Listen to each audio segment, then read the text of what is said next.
Hello, friends, and welcome back once again to the Cantor's Corner. This week we read in Parasha Mishpatim how Moses gives the Israelites the rules that they should live by in order to lead justly. They are also given instructions on how to behave themselves in terms of business dealings and also with capital offenses. However, there was one part that really stuck out to me, which comes from Exodus chapter 22, verses 20 through 23. V'ger lo toneh v'lo tilchatzenu ki gerim heyitem be'eretz Mitzrayim.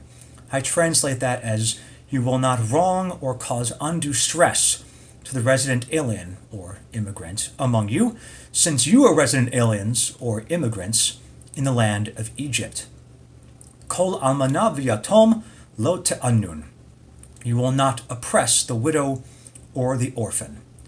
Im aneh te'aneh oto, ki tza'ok yitz'ak elai, shama eshma tza'akato. If you intentionally oppress them, I will hear their cries of pain as soon as they are made. V'chara api, v'harati etchem b'charav, v'hayu neshechem almanot, uvnechem yetomim.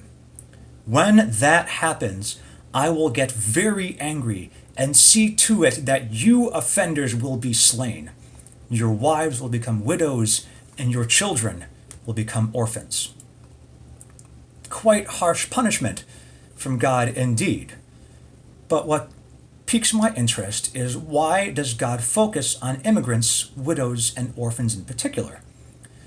In my opinion, it is because these people have the least amount of societal privilege in their day and age. They had no voice. We are encountering similar issues in our world today. I find it hard to believe that the head of our government would attempt to keep immigrants out of our country unless he believes that they have no political voice in our system. People that fall into a similar category are the homeless.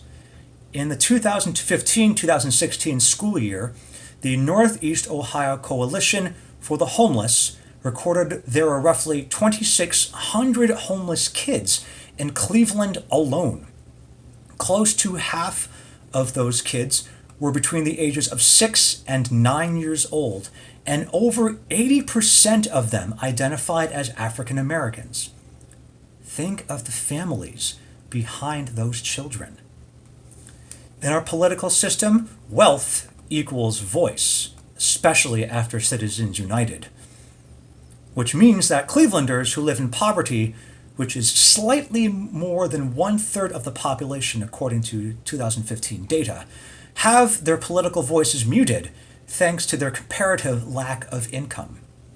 However, it doesn't always have to be this way.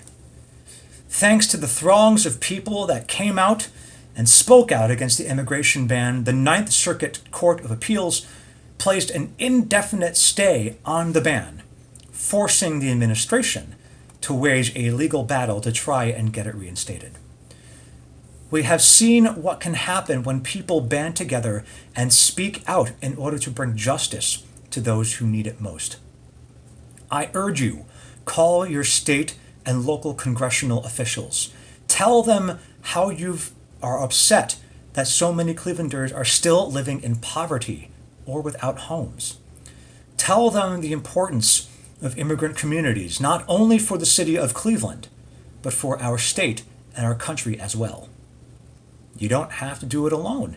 In fact, I encourage you to find others with whom to do it. Invite your friends over. Make an event out of calling your congressional officials. Make it fun to do this mitzvah. God cautions us to do justly for those whose rights could be easily trampled. We, not only as Americans, but as American Jews, are all too aware of the fact that we are a community of immigrants who at one point did not have the rights and privileges that we as Jews have today. Remember well, my friends, some of the famous words of Martin Niemöller.